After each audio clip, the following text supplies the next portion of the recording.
émanant du représentant spécial des droits humains auprès de Kaja Kallas, vice-présidente de la Commission européenne.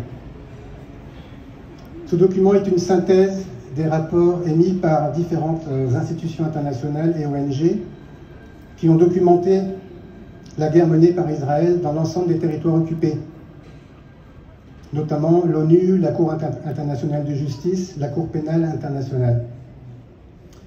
L'analyse commence par les attaques commises le 7 octobre par le Hamas. Des crimes de guerre ont pu être commis. Mais le cœur des accusations s'adresse aux forces israéliennes. Je vais citer quelques éléments du rapport. Violation par Israël des ordonnances de la Cour internationale de justice émises dans le cadre de la Convention sur la prévention et la répression du crime de génocide. Donc à savoir la délivrance sans entrave d'aide humanitaire et l'arrêt de l'offensive militaire à Rafah. Utilisation de la famine comme méthode de guerre. Des attaques indiscriminées, pouvant constituer un crime contre l'humanité quand elles sont systématiques et répandues. Utilisation du phosphore blanc, arme interdite. Attaque systématique des hôpitaux. Le fait que 44% des victimes sont des enfants.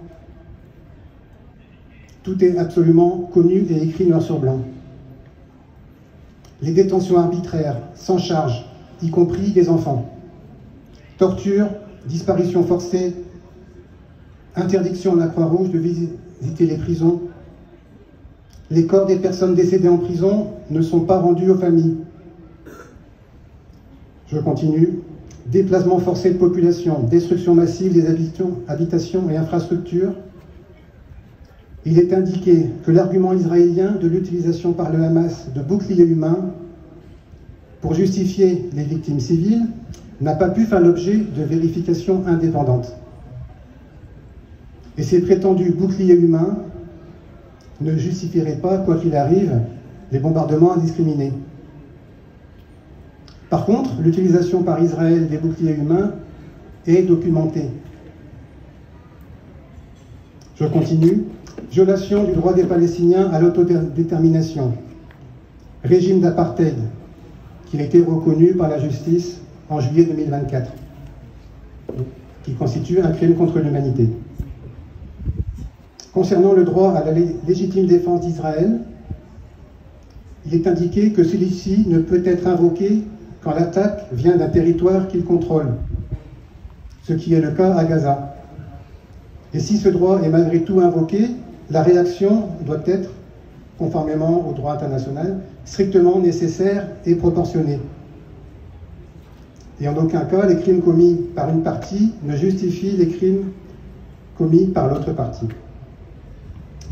Et le rapport liste les obligations légales des États. Pas de vente d'armes, pas d'aide ou assistance au maintien de la présence d'Israël dans les territoires occupés.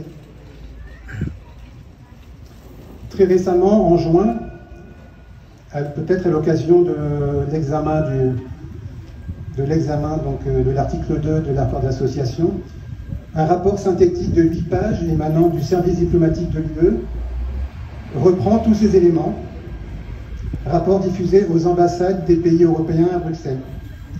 Conclusion, Israël serait, au conditionnel, en violation de ses obligations de respecter les droits humains au sens de l'article 2 de l'accord d'association entre l'UE et Israël. Quelles seront les conclusions? Je laisse Claude dérouler.